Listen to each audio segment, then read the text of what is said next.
இன்றைக்கி நல்ல ஹெல்த்தியாக ஒரு பன் தோசை செய்து பார்க்கலாம்.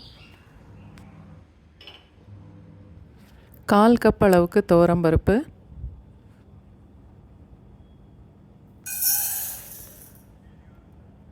1/4 கப்பு கடலைப்பருப்பு, 1/4 கப்பு பாசிப்பருப்பு,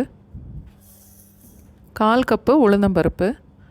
தோலோடு உள்ள உளுந்து வேணாலும் சேர்க்கலாம், தோல் எடுத்தது வேணாலும் சேர்த்துக்கலாம். நல்லா கழுவிட்டு 2-3 மணி நேரம் வரைக்கும் ஊற வைக்கணும்.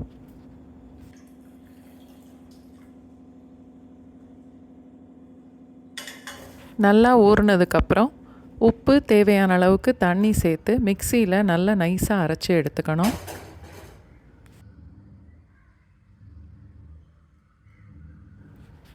நாலு டேபிள் ஸ்பூன் அளவுக்கு ரவை சேர்க்குறேன். இந்த ரவை சேர்க்குறதுனால தோசை நல்லா மொறுமொறுன்னு இருக்கும். நல்லா கலந்துட்டு 15 நிமிஷத்துக்கு அப்படியே மூடி வச்சிடலாம்.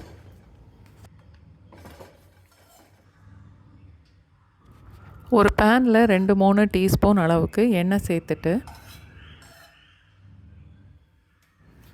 1 டீஸ்பூன் கடுகு, 1 டீஸ்பூன் உளுந்தம்பருப்பு, 2 இல்லை 3 பச்சை மிளகாய் நல்லா பொடிசாக வெட்டி எடுத்துக்கணும். 1 டேபிள் ஸ்பூன் அளவுக்கு பொடிசாக வெட்டின இஞ்சி, கருவேப்பிலையும் நல்லா பொடிசாகவே வெட்டி எடுத்துக்கணும்.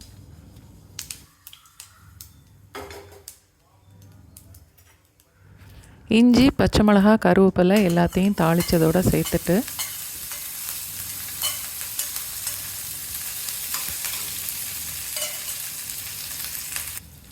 பொடிசாக வெட்டின வெங்காயம் 1 கப் அளவு இருக்குது, அதையும் அதில் சேர்த்து வதக்கணும்.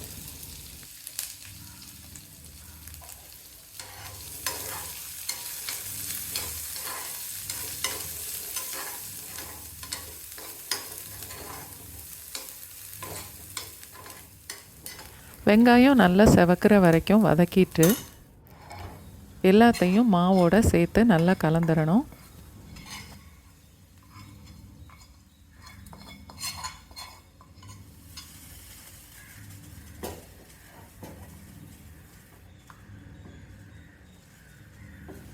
மாவு ரொம்ப கெட்டியாக இருந்தால் கொஞ்சமாக தண்ணி சேர்த்து கலந்துக்கலாம்.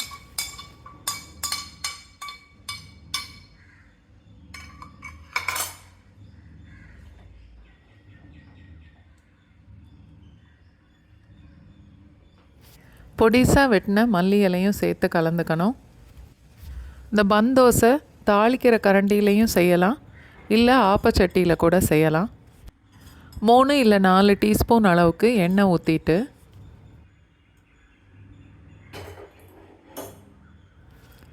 அரை கப் அளவுக்கு மாவு ஊற்றினா கரெக்டாக இருக்கும். அடுப்பு லோ ஃப்ளேமில் தான் இருக்கணும்.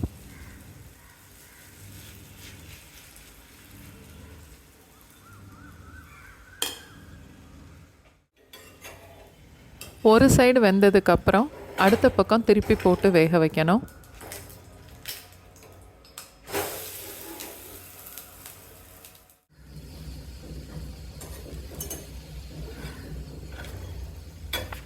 நல்லா வெந்திருக்கான்னு செக் பண்ணி பார்த்துட்டு அதுக்கப்புறம் எடுக்கணும்.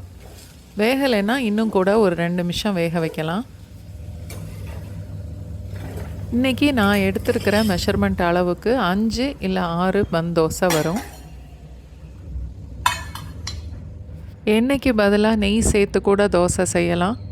நெய் சேர்த்து செய்யும்போது டேஸ்ட்டு ரொம்ப நல்லாயிருக்கும். இதே மாதிரி எல்லா தோசையும் ஊற்றி லோ ஃப்ளேம்லேயே வேக வச்சு எடுக்கணும்.